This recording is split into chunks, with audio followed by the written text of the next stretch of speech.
I had been married for 18 years and I still didn't know my wife. I think it was my fault for not trying harder. We seemed to get along fine, but there was no real connection. I never felt like she was the love of my life, and I had a sense that it was mutual, but we were compatible enough to have 3 teenage children. I worked in the claims department of a large auto insurance company. It was an office job with good benefits. I was due to be eligible for retirement in 3 years. We owned our own home, but the mortgage was more than the current appraised value. Noreen was a good spouse in all the usual ways. Since she had 3 children, she was a housewife. The house was always clean, the clothes washed and ironed, and the food cooked perfectly. All the housework must have been good exercise because she still had the same fine figure she had when we met in high school. Neither of us had any interest in college. We were married a year after I started working for National Consolidated Insurance Company. Noreen wanted to get away from his parents and be on his own. I wanted regular sex. Since we were comfortable with each other, it seemed like a good match. Unfortunately, there was no crazy, passionate fairy tale romance. The sex had always been good. So far, I didn't feel there were any problems between us, especially in that area. I guess I was wrong. It started at one of those awful corporate parties. I didn't dance, but Noreen did. I had no problem allowing her complete freedom as long as she didn't get in my way. I spent the evening sitting with several other non-dancing spouses. The single guys kept the wives and unmarried girls bored on the dance floor most of the night. The only problem was that she danced with Dirk Franklin more times than I thought she should. He was a good dancer, but also a player with a big mouth. Several times during the night I lost sight of Noreen for a few moments, but she always reappeared. That night wasn't really fun for me, but it was a sacrifice I made so my wife could kick up her heels a little. The most enjoyable part was the sex when we got home. A little drinking made a big difference in her behavior in the bedroom. It made the time spent at the gathering more bearable. That night was especially good. Off to work Monday morning to wash it all off. Everything was fine for the first few hours, but then I started to notice a few guys looking in my direction and some giggling. I paid a little more attention to them and found Dirk chatting freely about his recent conquest. Twice he looked in my direction and smiled, or should I say smirked. Dirk and I aren't that close. I don't like the guy and I didn't appreciate what he was doing. Just before lunch, I managed to corner one of my most trusted coworkers in the copy room. "Barry, what the hell is going on with Dirk? If that son of a bitch smirks at me one more time, I'm going to nail him." "I'm not sure if it's true or not, John, but he's bragging to everyone that he slept with Noreen on Saturday night." "That's nonsense. There's no way Noreen would let him near her." "That's what I thought, but he has a pair of panties that he claims belong to her. He shows them to all the guys and even lets them smell them. How could he get her panties? It doesn't make sense. John, he claims she gave them to him after he did it in one of the hotel conference rooms." "Did you see them?" "Yes. They were silk. Gray or silver in color." "Thanks, Barry. Don't say anything to anyone. I owe you one." If Barry had said the panties were red or black, I would have just laughed at that. But I was there when Noreen got dressed for the party. She wore her favorite silver silk lingerie set. The bra and panties I gave her for Valentine's Day this year. About 20 minutes later, I spotted Dirk heading toward the men's room. He'd had a lot of coffee this morning. I followed right behind him. I didn't like the playground talk. There was no way I was going to confront Dirk, ask him, or beg him to stop spreading lies about my wife. For one reason, I wasn't sure it was a lie anymore.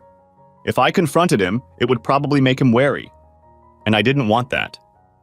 The easiest way to solve this problem would have been to smash his head into the tiled wall in front of the urinal. Since I was a gentleman, I waited until he was done, and then smashed my fist into his nose as soon as he turned around. Something crunched, and I stained my shirt with blood. That made me angry, so I punched him again as he bent over, holding his nose.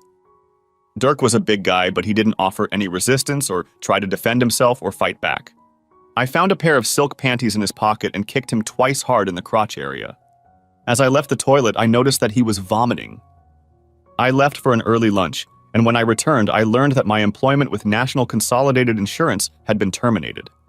Dirk had been taken to the hospital. It took them less than 20 minutes to finalize the paperwork, and I was past it. Today was grocery day. I was sitting at the kitchen table when Noreen pulled into the garage.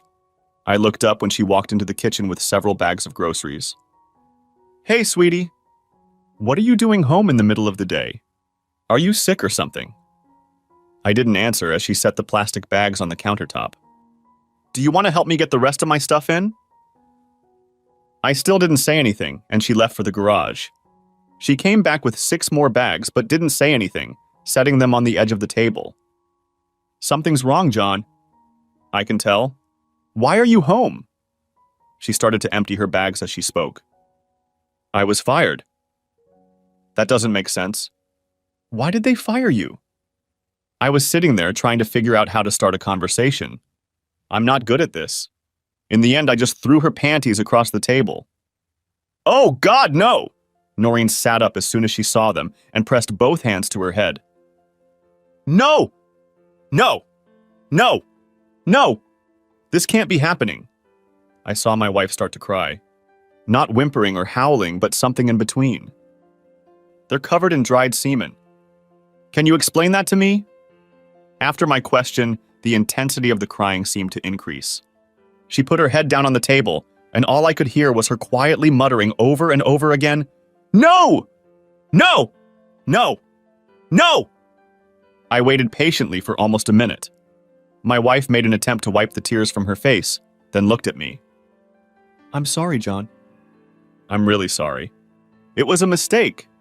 I had too much to drink and I made a mistake. Bullshit. You weren't that drunk. You knew exactly what you were doing, didn't you? No, John. You have to believe me. It was a mistake, a bad mistake. There's nothing between me and Dirk. Honestly, I'm really, really sorry. If it was a mistake, why didn't you tell me about it when it happened? I didn't want you to find out. I didn't want to hurt you. If you didn't want me to find out, why did you have to do it with the biggest talker in the whole company? He promised not to say anything to anyone. God, you're so stupid. This morning he was letting every guy in the building smell your panties. Why were you stupid enough to let him take them? I didn't let him take them. I gave them to him to throw away. I used them to wipe myself and I couldn't put them back on. What were you wiping yourself with, Noreen? Why did you use a pair of $30 panties to wipe yourself? John, I'm so sorry. This shouldn't have happened. You mean that I was never supposed to find out about it? Or that you were never supposed to do it? Both? God damn it. I messed up, John. What do you want me to say? What were you wiping, Noreen? You never answered me. He didn't have a condom. He come inside me. I had to wipe myself, and panties were the only thing I had on hand.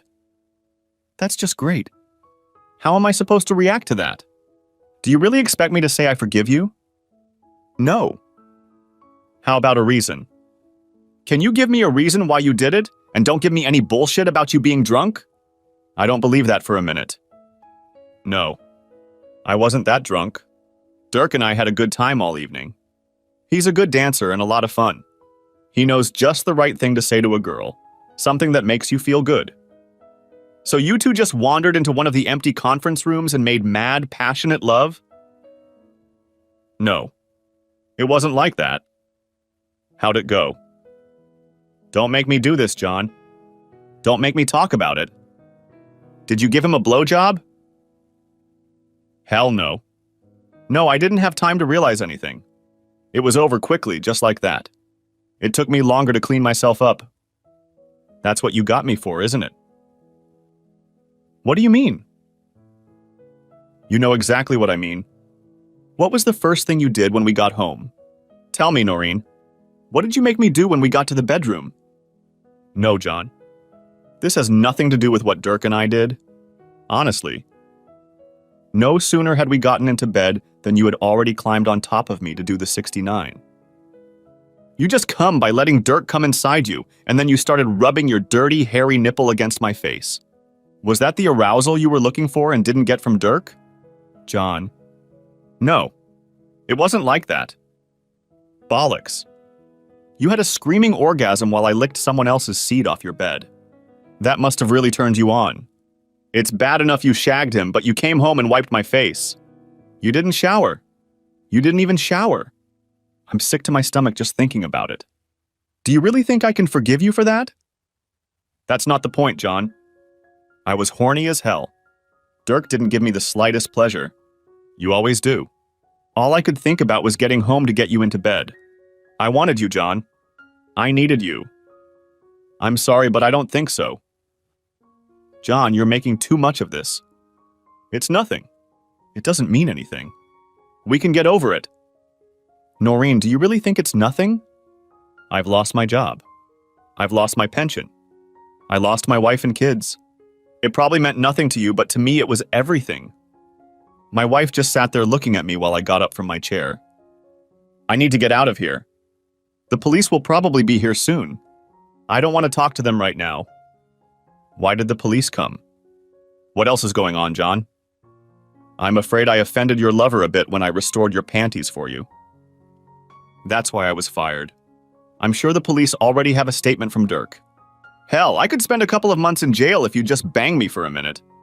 Thanks a lot, honey. Where are you going? What should I do? I don't know where I'll be. I loaded all my stuff into the car while you went shopping. I'll call you later. She looked like she was about to turn the waterworks back on. I turned around before heading out the door. I leave it up to you to explain to the children what happened. If you lie or distort the truth, I can guarantee you will regret it. I had enough money in my bank accounts to last at least 6 months. Before I left town, I paid off all the credit cards and canceled them. She could spend the money however she wanted, but I didn't want the plastic to be pushed to the limit. I was sure she would take care of the kids. In a couple weeks, they would be out of school for the summer. I didn't know if that would make Noreen's life easier or harder. I had no idea what I would do when the money ran out. I wasn't even sure if I'd be able to get unemployment benefits since I'd been laid off for cause. The first night I stayed with my brother in Schuylkill Haven. He had a small job taking care of trees and was willing to house me for a while until I found something permanent. The next day I moved into a small furnished one-bedroom apartment that included utilities. It even had cable TV hooked up. My phone had been turned off since I left the house. I didn't feel like answering the phone, but I knew I would have to talk to the kids sooner or later. Working for Robbie was easy, but not very enjoyable. The other 3 guys knew how to climb trees, as well as operate a cherry pick and stump grinder. My job was to act as a loader for them. They seemed to appreciate my efforts and were more than willing to teach me all the little tricks and skills. I was busy and tried my best to forget about the problem with Noreen. The only thing I knew for sure was that I would file for divorce as soon as possible. Terry was my oldest daughter. She was smart and cute as a button. She was graduating from high school in 2 months and going into the dental technician program at the local community college. Brian was going to join the Marines as soon as he graduated next year. Sal had 2 more years to go, and all she wanted to do was get married and have kids. She had once wanted to be a teacher, but I think she had outgrown that. They were all good kids. Brian ran cross-country because he thought it would help him build up his stamina for a career in the service. Terry worked part-time as a candy delivery girl at one of the local hospitals in her spare time. I'm not sure, but I think Sal invented Twitter. If she didn't invent it, she certainly perfected it. The only contact I had with the children was through Terry. I didn't want to discuss family problems with Sal because she was too young, and Brian didn't want to talk about it at all. Noreen sat the children down at the table after I left. She told them why I had been gone, and apparently she hadn't held anything back. Brian immediately left the room and never spoke to his mother again. Sal just sat there and cried. Terry was the only one of the 3 who was open to any conversation about the divorce. Noreen refused to explain to Terry why it was happening. She just talked about it without elaborating on anything. I filed for divorce, and that's when things got ugly. Terry called and informed me that their mother had started going out in the evenings several times a week. Returning home, she was usually drunk. Terry said it started right after the divorce papers were served. The children tried their best to avoid Noreen, but her behavior still had a bad effect on the whole family.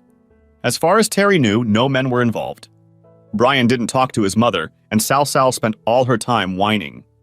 Terry was the only one who interacted with Noreen at all, and usually that communication was very limited. I didn't like it, but as long as Noreen didn't bring boys home, I didn't feel I had to pry. A week later, things took a turn for the worse. I was at work with Josh and Jimmy, 2 climbers. They were up there cutting limbs, and I was working on the ground feeding the chipper. Everything seemed to be going pretty good until two guys in a two-wheeled Dodge Ram drove up to me. It was normal for people to talk to us while we were working. They were usually interested in what we did and what our rates were. I always had Robbie's business cards in my shirt pocket for such occasions. As I held out a business card to one of the visitors, the other coldly slapped me on the side of the head. It was sudden, unexpected, and had the result he was seeking. I dropped to all fours, trying to come to my senses as they began to work me over with their boots. There was no time to think, plan, or take any defensive action. They had successfully immobilized me before I even realized what had happened. The best I could do was curl up in a ball and try to minimize the damage. I don't know how long it lasted, but it stopped as suddenly as it had started. Josh tried to get me to sit up. I focused my gaze and noticed Jimmy was talking on his cell phone and the Dodge was driving away. I was hurting like hell. The worst part was that I couldn't breathe.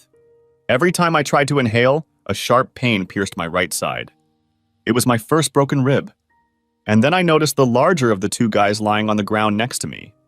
His head was a bloody mess. Jimmy and Josh noticed what was going on and tried to get down as quickly as possible to help me.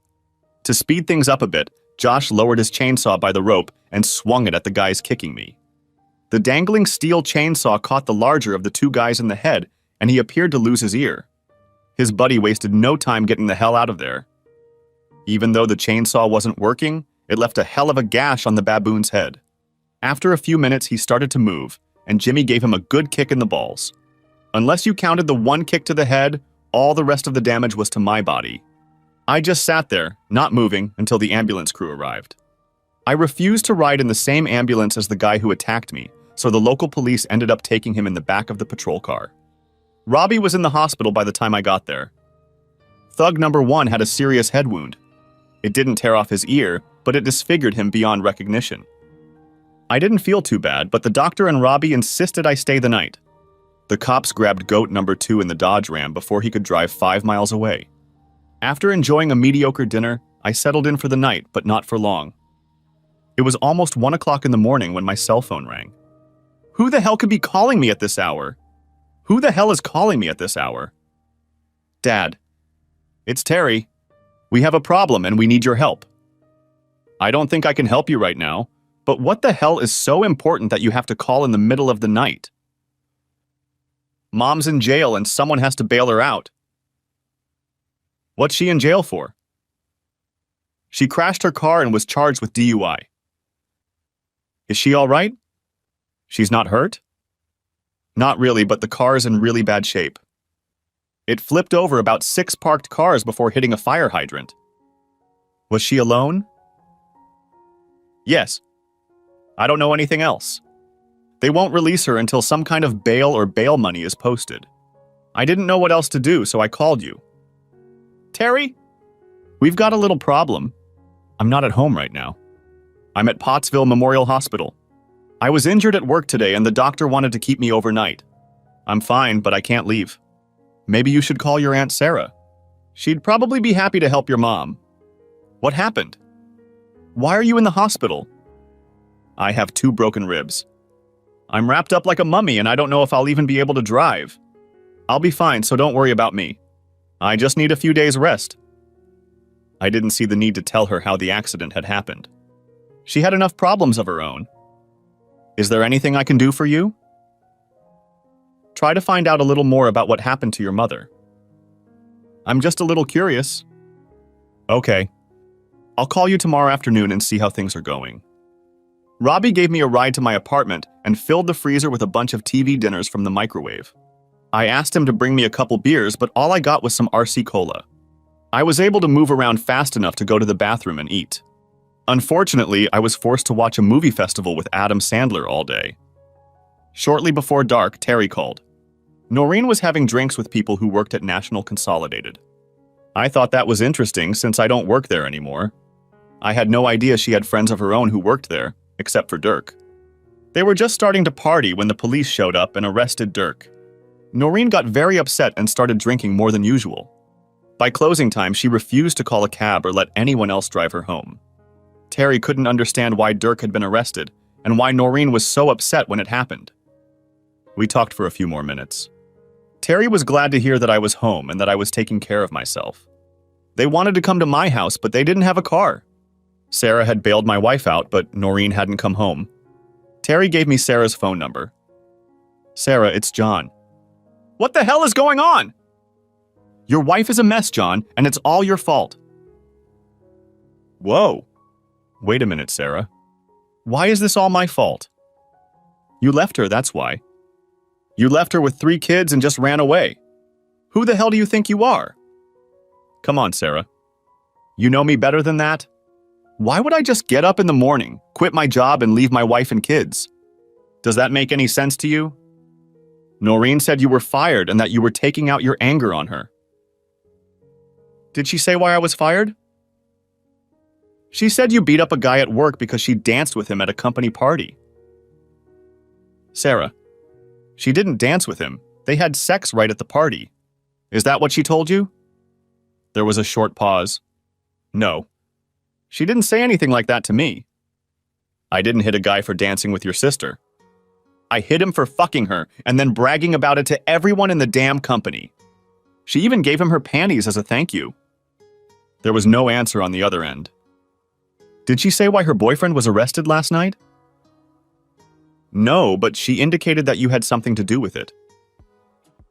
Our conversation was interrupted by a knock on the apartment door. Sarah, I have to go. I'll call you tomorrow. The cop at my door was an ugly guy, and he was also my brother-in-law. Come on in, Toby. It's always good to see family. You want a beer? Of course, anything cold will do. There was a cold Foster's hiding behind all the colas Robbie brought. I had RC because of the pain pills. John, we got the guy who set you up at the station.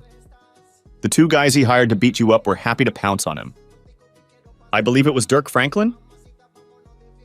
That's right. I assume you know him? He's fiddling with Noreen. I tried to convince him to stop, but apparently he wasn't inclined to. He has confessed to everything, so this will save us the expense and hassle of a trial. The judge will sentence him and his 2 buddies on Friday. I don't know exactly, but I'm guessing he'll get 2 to 3 years, probably right here in the county jail. That's good news. Toby couldn't resist a snide chuckle. You're going to get your revenge, aren't you, John? Hopefully with the help of a few friends. You're not going to get me in trouble, are you? Looks like you volunteered to help, Toby. You could read it like this. I have to go now. If you want to talk to this guy, he'll be in the city jail until sentencing. I'll stop by tomorrow morning. By the way, how is Sally? Are you taking care of my sister? I think it's the other way around. She cares about me. The hardest part of the trip to the police station was getting in and out of the truck. I didn't know what was worse, being tied up like a mummy or not being able to bend my body. When I entered the room, Dirk grinned broadly. You seem to be a little bruised, Mr. Esterly. Did you trip over a tree branch? He seemed to enjoy the grimace on my face as I sat down. Welcome to Schuylkill County, Dirk. This is my territory, and I'll make sure you enjoy your stay here. I don't think so, John. I'm leaving here on Friday for a little holiday. Was it worth it? For the sake of seeing you wrapped up like a turkey. Looks like you lost your job and your wife. Was it worth it? I don't understand the question. I've never done anything to you that you didn't deserve. You should have just left it at that. I was better than that, and I still am. I think my wife thought so too. Well, she's all yours now. I hope you like her. Oh, absolutely. By the way, I've enjoyed it 3 times since you've been away. One time it was in your bed at home while the kids were at school. You really pissed her off when you handed her the divorce papers. That son of a bitch was doing everything he could to make my situation worse. If the judge had decided he was serving time in state prison, it would have been harder for me to pay him back. The DA's office was on the 3rd floor, and the old courthouse didn't have an elevator. Not exactly wheelchair-friendly. Seems like one of the charitable organizations should have taken care of that by now. John Esterly. I heard you were back in town. Elizabeth Vargas graduated at the head of our class. She went to Pennsylvania State University on a full scholarship and earned her law degree. She married the captain of the soccer team, who was the only guy in our class to go to the U.S. Air Force Academy. It was a perfect couple, except that Captain Philip Vargas died in a car accident before they had been married 10 years. The next 5 minutes passed in chatter about the good old days. I felt awkward talking to her.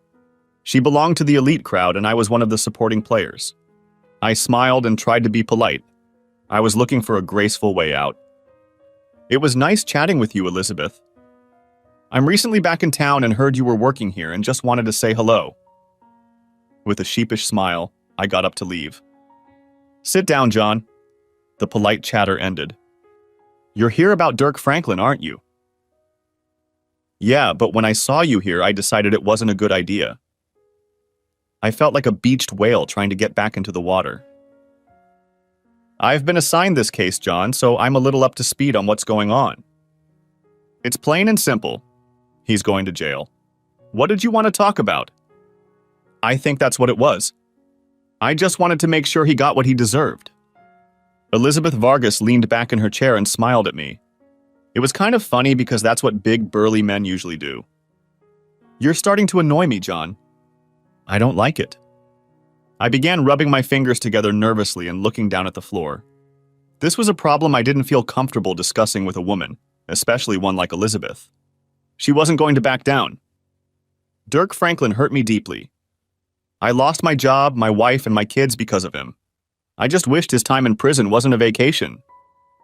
Do you want him to stay in the county or go to the state? Do I have a choice? I can't keep him more than 2 years in the county.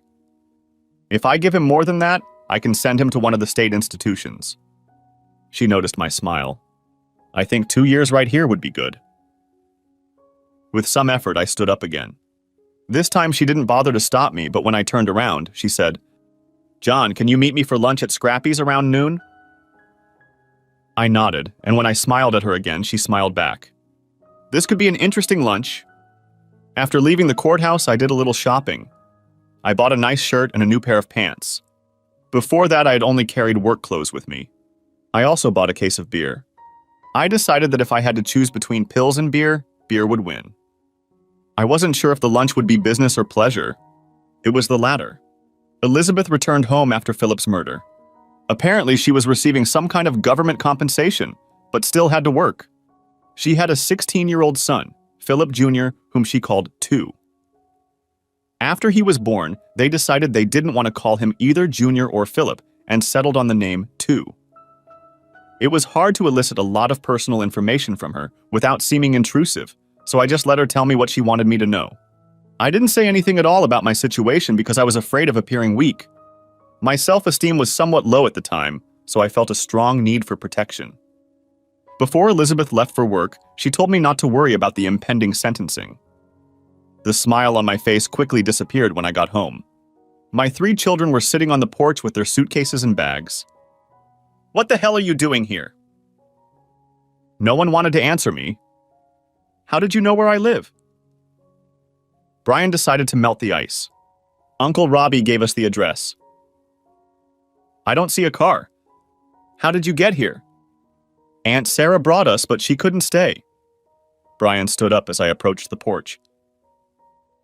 Get the case of beer out of the car, will you? It hurts me to lift it. Terry helped me into the house. It wasn't necessary, but I understood why it seemed like I needed help. Brian put the beer in the kitchen, and Sal brought everyone a cold RC.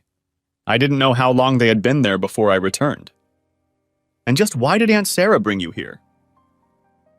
She said it was the best thing to do under the circumstances. Brian was still talking. He was answering my questions, but I still didn't learn anything. I took a big sip of soda and wished I'd bought a cold beer instead of a warm one. What circumstances? Brian didn't want to answer. The 3 of them sat there looking at each other. Finally, Terry spoke up. A couple days ago, Sal came home early from school and saw Mom having sex with some guy in your bedroom. Great. Just magnificent. Did she know who this guy was? Sal sat right there. I could have asked her directly, but somehow that didn't feel right. She didn't know his name, but she said it was a guy you worked with. I looked at my youngest daughter. What did you do, hon? I watched for a couple minutes. I've seen people having sex online before. but it's different when your mother is with a man you don't know. It was disgusting. I left and went back to school. Did your mom know you were there? I don't think so. She had her eyes closed most of the time. In anger, I threw the empty soda can across the room. It bounced like a child's toy. Have you kids had lunch? No. Terry, how about you order us a couple pizzas?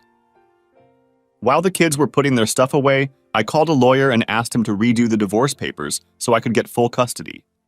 The chances were slim, but I decided to go for it. After that, I called Sarah. She no longer communicated with her sister or supported her in any way. When the kids came to her for help, she insisted that they come to me and even volunteered to drive them. It was nice to have an ally of sorts. Sarah had already told Noreen where the children were and why. The pizza turned out to be an early dinner. We talked about other things for a bit, and then they all left me alone, heading to bed. I found another cold Foster's in the depths of the refrigerator. The new ones were cool, but cold ones are better. I took a pain pill along with the beer, hoping it would knock me out. It worked. Friday came and the sentences were announced. Dirk only got a year, but he'll have to serve it in the county jail. He'll probably be out in 6 months. Normally that would be fine, but not in Dirk's case. 2 of his goons got 6 months each, minus time served. Sometimes I don't understand the justice system, but overall I was happy with the outcome. It was a busy Saturday. The whole day was spent getting the children settled in. Although they brought a lot of stuff with them, they each realized as the day went on that they had forgotten something. An afternoon trip to Walmart hit my wallet hard, but it was necessary. By the end of the day, things had normalized as much as possible. No one seemed to miss Noreen. After we got home, I realized that the pain pills were running low, and I started increasing the amount of beer I consumed. I wasn't going to drive or operate heavy equipment. The next morning, I was trying to kick the cobwebs out of my head when I heard Toby talking to the kids. I pulled on my jeans but took 2 aspirin instead of a pain pill. Eventually, I had to wean myself off of it. My arrival in the kitchen was met with a fair amount of abuse. The family had little sympathy for my suffering. They all agreed that I drank beer because I wanted to, not because I had to. Of course, they were right. Terry poured me a hot cup of coffee as I sat down at the table, and then all 3 kids left as if they knew Toby and I needed to talk. We have a bit of a problem, John. I was just getting used to the fact that everything was settled, and Toby had already decided to hit me with something new. I tried to take a sip of the black coffee, but it was too hot. With a sigh, I set the mug on the table. Okay, Toby. Ask me a question. What is the new dilemma? Saturday morning, guards found Dirk Franklin in the prison laundry room. Someone had beat the crap out of him. In addition to a smashed face, he had several broken ribs and other internal injuries we couldn't diagnose. That doesn't happen to us very often. Wow. It didn't take him long to piss off his new friends. We don't think it was anyone new.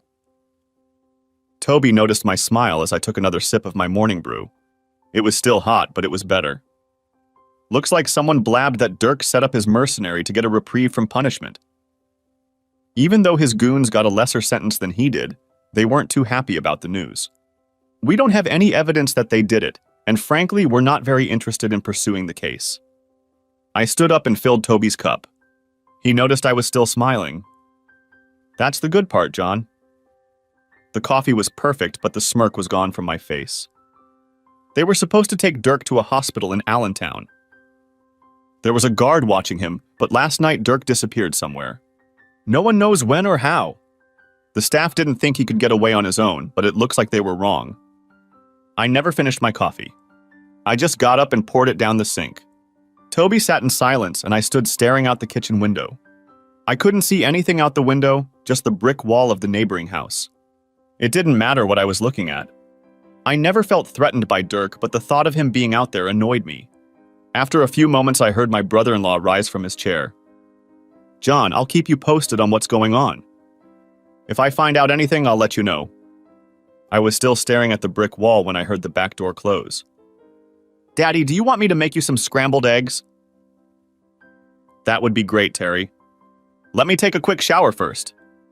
After lunch, I called Sarah. She hadn't heard from Noreen and didn't know where she might be. I didn't know if that was good news or bad news. Things were starting to get back to normal. My injuries were healing nicely. I got a job with a small company in Tamaqua that was easy to get to. The kids had no trouble settling in.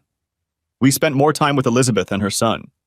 Dwight and Brian seemed to find common ground, and I think I saw Terry looking out for him a few times. Although I spent most of my time with Elizabeth at outdoor parties and with our families, we also started having a few special dinner dates and going to the movies occasionally. Every 2 weeks, I asked Toby to deliver a couple boxes of cigarettes to the guys who were beating me up. There was never any talk between us, but there was an understanding. Toby said they seemed to understand what the hell I was doing. If it worked out like I hoped, it would cost money. Cigarettes aren't cheap anymore. Sarah and I haven't heard from Noreen. Is she back with Dirk or somewhere else? And then one day, my two opponents were unceremoniously released from their confinement and promptly disappeared. 3 months later, I received notice that my divorce was final and that I was getting custody of Brian and Sal. Terry was no longer considered a minor. She was attending dental school and reading. Elizabeth and I started spending more time together. While all this was going on, I couldn't shake the thought that Dirk Franklin was lurking somewhere nearby. Was he still harboring some sort of grudge, or had he already retired? I could never be sure, and it bothered me constantly. I got a job with a small independent auto insurance company in Pottsville. 6 months later, Elizabeth and I were quietly married. The only condition of our marriage was that she keep her old name, Vargas. She had several reasons for doing so, and I could not blame her. Elizabeth learned that Noreen worked and lived at the Salvation Army in downtown Philadelphia. Although we never saw her again, she began sending greeting cards to the children. Then I started getting postcards. They came at strange times: Flag Day, Veterans Day, Arbor Day. They always said the same thing. Thinking of you, DF. Of course, I showed them to Elizabeth, but we never figured out what to do with them. They were coming from all sorts of places on the East Coast. At first, I threw them away, but as they became more and more numerous, I became more and more concerned. Dirk Franklin was like a cockroach I didn't know how to get rid of. Elizabeth did her best to keep my temper under control. I appreciated her support, but I felt helpless. The card I received 2 weeks before Christmas was more ominous than the others. I have a very special gift for you. See you soon. DF. Dirk had never shown any desire to harm any of the children, but I couldn't be sure if he still thought that way. I was constantly worried about Elizabeth and the children. He was gone from my life, but he was still making me miserable. All I could do was wait and be ready for him to come. It was over 2 days before Christmas. It was a regular greeting card, and inside was a newspaper clipping from the Baltimore Sun. The body of a man identified as Dirk Franklin was found today in a burned-out automobile near the Glengarry Brickyard. Police were unable to determine the cause of death due to the condition of the body, etc., etc., etc. The card was not signed. It simply said, "Thank you for the cigarettes."